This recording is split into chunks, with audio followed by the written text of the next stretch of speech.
Welcome to this February bullet journal setup. My theme for this month is the winter season of Stardew Valley, and I prepared some stickers in advance.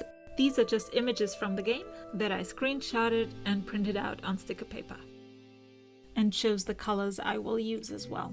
But before we get into it, please leave a like to help fight the algorithm. It is much appreciated. This is actually the last video in a whole series of seasonal Stardew Valley bullet journal themes. I started back in April with a Stardew Valley spring setup, and then in July I did the summer setup. In November I did the fall setup. October would have been a better month, but I was traveling and that was impossible, so I just did it for November. And now in February, which is, I think, a very good month for a winter setup. It's like January and February are, I think, the most wintry months there are. So for February, I chose the Stardew Valley winter theme. Of course, you can find all of these setups on my channel. For those of you who don't know, Stardew Valley is a cute computer game where you are a farmer living in this village called Pelican Town, and you grow crops on your farm. You can have animals, you can interact with the villagers and build relationships with them, friendships, even marry. You can explore the caves and get more resources there. You can even go overseas to the tropical island to farm some specific crops there. About a year ago, I played that game a lot, and then I just had the idea to do a full Stardew Valley year, so all 4 seasons in my bullet journal. It's sort of a challenge I posed to myself, and with this month, I'm completing it, and I think it's quite cool. So, at first I started out with the header, and I tried to create it in that Stardew Valley font that the name of the game is written in. It's sort of, all these wooden logs assembled together with nails or whatever, holding them together. And typically there are like sort of green leaves coming out of the wood here and there. But since it is winter, I thought it would be better to have snow on the letters instead of green leaves because, it's wintertime. For November, I've had a similar header with the green leaves. But this time I changed the colors a bit as well to make it look more cold and icy, and there is a bit of blue in the wood as well. Part of the experience of playing this game is the music.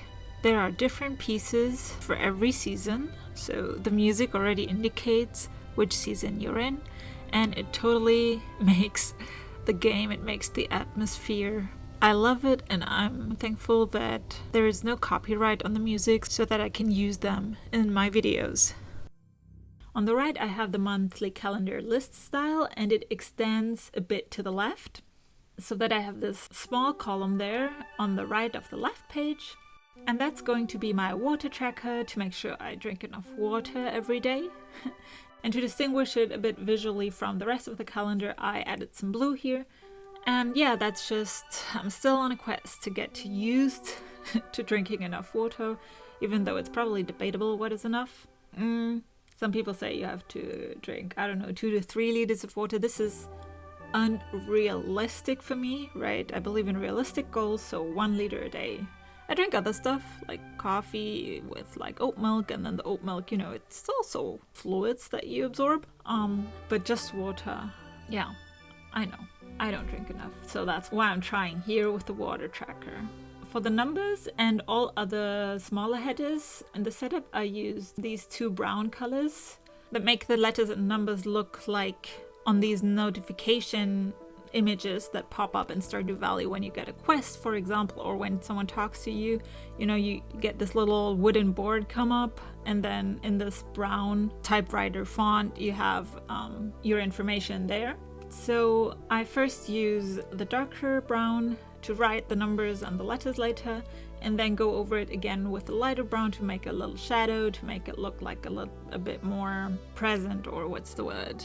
A bit more full and not too thin and skinny. I also prepared this little event calendar here that has the birthdays of the villagers on it. Before printing it out, I adjusted it to February so that the dates and the weekdays match for actually this February 2023. And at first I wasn't sure how exactly I wanted to place it down, so I sort of place it on this pen to be able to still move it around a bit. That little plaque on the top right is the symbol or the icon for winter in Stardew Valley. So you can see a holly on there and some snow.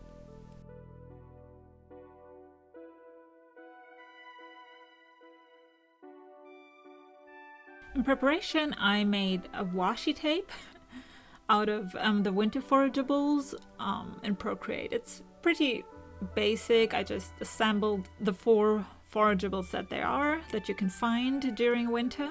That is the winter root, the orange one, then the crystal fruit, the crocus, the purple flower, the snow yam, and then the holly, the red one. And I just tried to create some Stardew Valley-ish type of background, like snowy background for it. That's really all I did. And then I just printed it on sticker paper, and now I have a nice washi tape. I also printed it in different sizes to have a bit of variety to play with. On the top, I added myself, Farmer Yo. Always very easily recognizable because I have those blue pants, long brown hair, and a daisy in my hair. And of course, you can never forget about Mr. Buttons, my cute little cat and pet in the game. This empty space on the left, I wanted to use for master tasks. So like general tasks I want to get done in February that are not allotted to a specific week or day or whatever. And I decided to call them quests because actually tasks in the game that you can fulfill for other people, for example, are called quests. And they always, because they are on a clock, you have to finish them within a certain amount of days. You know, they always have this little clock icon next to them. So that's just what I did here to indicate that this is my master task list for the month. On this calendar you can see whose birthday it is, and if you look closely enough you can spot me with the daisy in the hair, since I'm a part of the Pelican Town community too. Next up is my weekly overview spread. Let me take a second here to talk about my nails. If you've seen any of my previous videos, you would have seen that I've always had plain nails, no nail polish, nail art whatsoever. But lately, due to a funny coincidence, someone painted my nails and I got into, painting my nails and trying out funny things. These are my real nails, it's just the way I've painted them. I tried to make it funny and switch things up, and tell me in the comments if you like it. To be honest, I find it kind of cool. Not something to have every day, but every now and then. So for a few months now, I do like to have one double spread dedicated to all 4 weeks. So I have like sort of a master task list. The way I had a master task list for the entire month earlier, I have like a weekly master task list here, but I also have room for some notes and events or meal planning or whatever I would want to do, so that I don't have to set up weekly spreads anymore, because I got rid of them and I love it. So how this works is I have a dedicated space for every week, as I already said, here, and anything I want to pre-plan, events, tasks, I know I have to do something in week 4 of February, I can put it in here.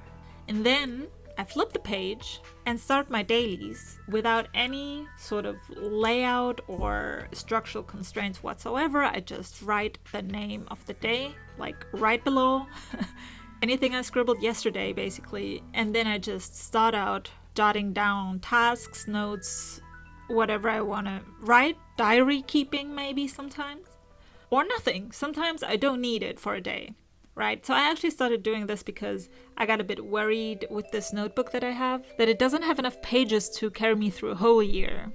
And I just realized there's so much empty room actually in my weeklies, because sometimes I really don't need to write anything, and sometimes I need more than the little cube I had for a specific day, like, in a weekly layout. So I just thought, okay, let me just go back to the roots of bullet journaling, right? Write a Carol bullet journaling method, and get rid of the layouts, use no constraints whatsoever. I can still do a little bit of decoration, and then I can just write. So even though I will set up the daily spread later, I've already talked about it now because it sort of goes together with the weekly overview spread. Because to me they only work together because I do need a place for pre-planning or noting things I may not forget in a specific week or on a specific day, so that's why these things for me belong together. The weekly overview spread that enables a free daily logging. So what has worked extremely well for me is to have an Alistair method task list. So my master task list is basically such that I can just write in a task, just list them top to bottom in whatever order they come to my mind. And then if I want to allot them to a specific day, you can see here the header is Monday through Sunday, and each column is allotted to that day. So I'll write down a task on the right of these columns and then just draw a little dot into the column of the day that I want to get them done. And of course, you can never forget about Mr. Buttons, my cute little cat and pet in the game. You know, I wish I had an actual cat in real life, but it wouldn't be responsible because I'm away from home a lot, and also my partner has a cat allergy, so you know, there is no way, but at least in the computer game I can have a cat. The little event flags from Stardew Valley I added too. This is where I can write down some events that I have this week. And I totally did not realize that I was missing one. Okay, the next spread is actually going to be my spending log. I've really come to narrow down what types of spreads I need in my monthly setup. And there are lots of spreads that I have tried out in the past that have also been fashionable on YouTube, such as a gratitude log or a line a day. That's something I liked for a while. Or I sort of have tried a mood tracker, but I didn't really get warm with it. And I've really narrowed things down to the things I actually do need just over the years of using bullet journaling, and a spending log is just always part of that. So on the left side, I've printed out a scene for the Festival of Ice, which is a winter festival where people display their ice sculptures that they created. So the top one you can see is a little mermaid. I think clearly the nicest of the sculptures, and that was created by Leah. Leah is the little woman next to the sculpture. And she's an artist. She's an artist in this game, and in my opinion, she's just the most beautiful woman in this game. And in my game, she's the person I have married and have kids with, and we live together in our little farmhouse, and she has her little studio there. It's very cute to see her work there. And then in the center, there you can see my humble self, there with the daisy in the hair. Of course, for the header, I had to write spendings on ice, because you know, the goal is always to use less, to spend less money, to use less resources, you know, to be more considerate with the resources that you already have, to save money and all of that. So spendings on ice. And then below that I have a summary section where in the end of the month I will add up all my expenses, all my income, to see how I'm doing. Maybe if I'm lending someone money, or if I have to pay back some debt with someone, or whatever, this is just made up stuff, but whatever might come up, I can write it in here. And now we're already in the last spread, which is the daily logging spread that I've talked about earlier. And for decoration, I tried to really create a cozy sort of winter inside theme, you know, me on the couch next to the window with the nice light shining in, but it's obviously cold outside and cozy and warm inside, and I'm together with my beloved cat, Mr. Buttons. And then I had a huge struggle with the header. I don't know, at first I thought I'll give it a blue backdrop and sort of wanted to include both of the blue colors that I've been using throughout the setup, but I didn't like it at all. The writing didn't pop at all. You can really see it. Then I used some whiteout and just wrote out the header again, but that also was too, I don't know, it was just too tiny and too skinny.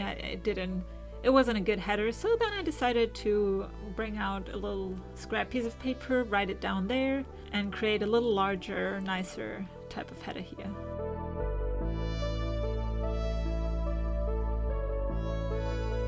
Last but not least, we should not forget about the winter style Scarecrow, which is a special Scarecrow in snowman shape.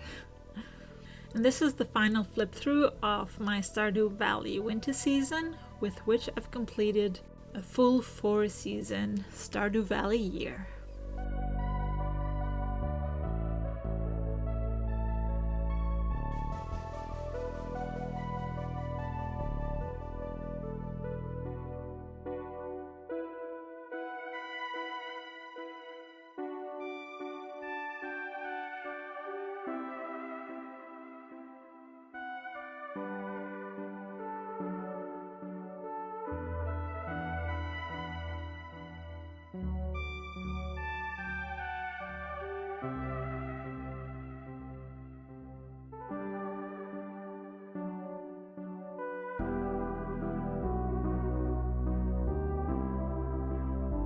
I hope you enjoyed this video, and I wish you all a snowy February.